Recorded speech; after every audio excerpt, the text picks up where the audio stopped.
Hello everyone, hope you all are doing well. আজকের ভিডিওটা একটু অন্য রকমের।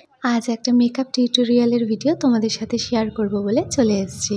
যে কোনো মেকআপ করার আগে স্কিন প্রিপারেশনটা ভীষণ ইম্পর্টেন্ট।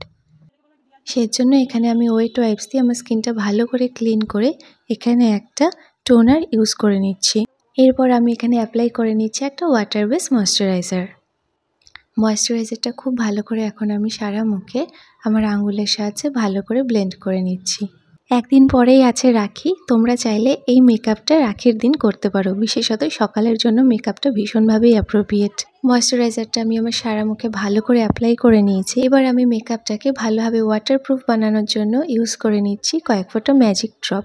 তোমরা চাইলে এই স্টেপটাকে স্কিপও করতে পারো, কিন্তু এখন এই মেঘলা ওয়েদারে চারপাশটায় যেহেতু ভালোই গরম আছে, তাই জন্য আমি এই স্টেপটাকে অ্যাড করলাম। এরপর আমি আমার স্কিনে যেসব জায়গায় কালার কারেক্টিং করার দরকার ছিল সেখানে কালার কারেক্টিং করে নিচ্ছি। ব্রাশ দিয়ে কালার কারেক্টার অ্যাপ্লাই করার পর আমি মেকআপ ব্রাশের সাহায্যে ফার্স্টে হালকা হালকা স্ট্রোক দিয়ে কালার কারেক্টারটা ব্লেন্ড করে নিচ্ছি।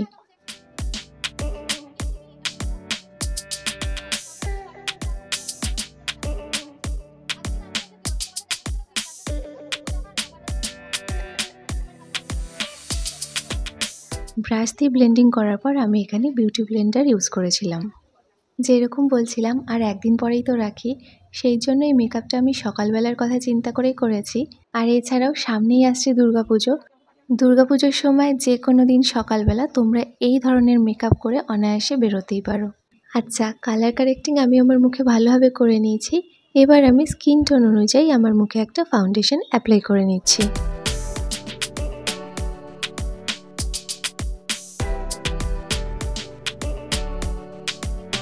ফাউন্ডেশন অ্যাপ্লাই করার পর এটাকেও আমি ফার্স্টে ব্রাশ দিয়ে ভালোভাবে ব্লেন্ড করে নিচ্ছি হালকা হাতে। ব্রাশ দিয়ে ভালোভাবে ব্লেন্ডিং করা হয়ে গেলে আমি এবার ইউজ করে নিচ্ছি একটা বিউটি ব্লেন্ডার, যাতে ফিনিশিংটা আরও স্মুথ দেখায়। আচ্ছা, আর এখানে বলে রাখি, আমার এই ভিডিওটা কিন্তু এই অবধি আমি অ্যান্ড্রয়েড ফোন দিয়ে করেছি। আর এই ভিডিওটায় কিন্তু কোনো রকম ফিল্টার বা এডিটিং আমি কোনো কিছুই করিনি। যেটা দেখতে পাচ্ছ পুরোপুরি প্রথম থেকে শেষ অবধি একদম র। বিউটি ব্লেন্ডার দিয়ে খুব ভালো করে ফাউন্ডেশন আমার ব্লেন্ড করা হয়ে গেছে। এবার আমি আমার হাইলাইটিং পয়েন্টগুলোতে কনসিলার ইউজ করে নিচ্ছি। আমার স্কিন টোন থেকে অনেকটাই লাইট শেডের কনসিলার এখানে আমি ইউজ করছি। আর এটা ব্লেন্ড করার সময় জাস্ট বিউটি ব্লেন্ডারই ইউজ করতে হবে। আর এটা যেহেতু ছিল একটা ওয়াটারপ্রুফ মেকআপ, সেজন্য এই স্টেপগুলো ফলো করার পর আমি এখানে ইউজ করে নিয়েছিলাম আরেকবার সেটিং স্প্রে। স্প্রে ইউজ করার পর এটাকে শুকোনোর জন্য কিছুটা টাইম দিতে হবে। শুকিয়ে গেলে এরপর আমি এখানে ইউজ করে নিচ্ছি ট্রান্সলুসেন্ট পাউডার। আমি এখানে চোখের তলায় একটু বেশি করে পাউডার দিচ্ছি, কারণ আমার আই মেকআপ এখনও কমপ্লিট হয়নি। আই মেকআপের সময় যদি কিছু ফল আউট হয় তাহলে আমি ওটা সহজেই ডাস্ট অফ করে ফেলতে পারবো।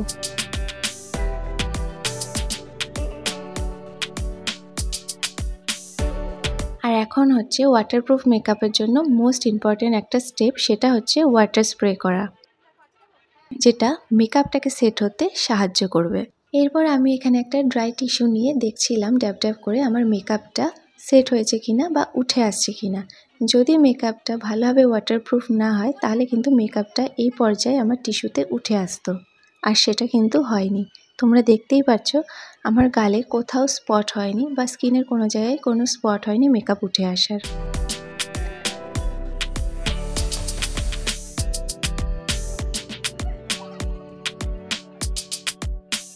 এরপর আমি এখানে আমার আইব্রোটা জাস্ট ফিল করে নিচ্ছিলাম।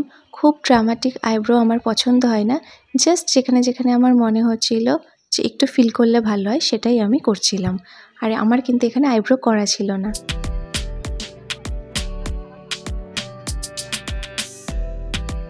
এরপর আমি শুরু করছি এখানে আমার আই মেকআপ। যেহেতু পুরো মেকআপটাই আমি ডে লুকের জন্য ক্রিয়েট করছি, সেই জন্য এখানে আই মেকআপটাও আমি ডে মেকআপের জন্য অ্যাপ্রোপ্রিয়েট এমন কিছু একটাই করব। সেজন্য একদম ফার্স্টেই আমি এখানে নিয়ে নিয়েছি একটা পিঙ্ক শেড, খুব লাইট একটা পিঙ্ক শেড আমি এখানে নিয়েছিলাম। সেটাই আমি এখানে আমার আইলিডে ভালো করে অ্যাপ্লাই করে নিচ্ছি। এরপর আমি বেছেছিলাম একটা ব্রাউনের মধ্যে শেড, সেটাও ছিল মিডিয়াম ডার্ক। ওটা আমি জাস্ট আমার আইয়ের আউটার কর্নারে অ্যাপ্লাই করছি। এরপর আমি ট্রানজিশন শেড হিসেবে খুবই লাইট একটা শেড বেছেছিলাম। তোমরা তোমাদের পছন্দ মতো যে কোনো শেড এখানে ইউজ করতে পারো, কিন্তু সেটা অবশ্যই লাইট শেড হতে হবে। এরপর যে ব্রাউন শেডটা আমি আমার আইয়ের আউটার কর্নারে অ্যাপ্লাই করেছি, সেম শেডটাই আমি আমার লোয়ার ল্যাশ লাইনে অ্যাপ্লাই করে নিচ্ছি। আমার চোখের ইনার কর্নারটাও আমি এখন ভালো করে ব্লেন্ড করে নিচ্ছি। এরপর খুব বেশি কন্ট্যুরিং আমার পছন্দ নয় বলে খুবই হালকা করে একটু কন্ট্যুরিং আমি করে নিয়েছিলাম। খুব লাইটলি কন্ট্যুরিং করার পর আমি ব্লাশার আর হাইলাইটারটা পরপর অ্যাপ্লাই করে নিয়েছি।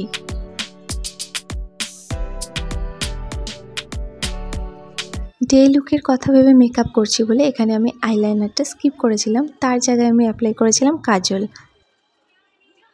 কাজলটা আমি খুব মোটা করে অ্যাপ্লাই করিনি, ওপরের পাতাতে একদম সরু রেখেছিলাম আর নিচের দিকে আমি আউটার কর্নার থেকে চোখের মাঝ বরাবর অবধি অ্যাপ্লাই করেছিলাম।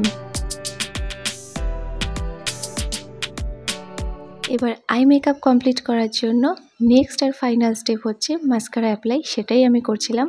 আর এই সময় একটা ছোটোখাটো বিপর্যয় ঘটে গিয়েছিল, সেটা তোমরা এখন দেখতেই পাবে।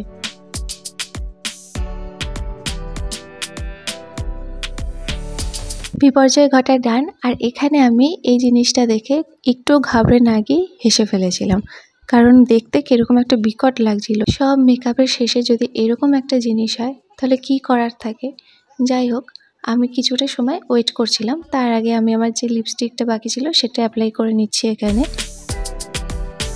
লিপস্টিক অ্যাপ্লাই করার পর আমি এখানে লাস্ট আর ফাইনাল স্টেপ হিসাবে আরেকবার সেটিং স্প্রেটা অ্যাপ্লাই করে নিয়েছিলাম। তোমরা এখানে দেখতেই পাচ্ছ যে একটা বিচ্ছিরি স্পট এখানে বিপর্যয় ঘটিয়েছিল সেটা কিন্তু আর নেই এই মুহূর্তে। আর এটা হচ্ছে আমার ওয়াটারপ্রুফ সেলফ মেকআপের ফাইনাল লুক। এটা আমি তৃষার বাড়ি বসে বসে করেছিলাম। তোমরা দেখে জানিও কীরকম লাগছে, কীরকম হয়েছে, তোমাদের পছন্দ হয়েছে কিনা। ওয়াটারপ্রুফ মেকআপ হলেও আমি কিন্তু এখানে কনসিলার বলো বা ফাউন্ডেশন বলো সব কিছুরই ভীষণ হালকা পাতলা লেয়ার অ্যাপ্লাই করেছি, যার জন্য মেকআপটা কিন্তু একটুও কেকি হয়নি বা ভারী লাগছিল না আমার। আর সেই মুহূর্তে কিন্তু কোনো এক্সট্রা লাইট, যেরকম রিং লাইট বলো বা অন্য কিছু বলো, কিছুই জ্বালানো ছিল না।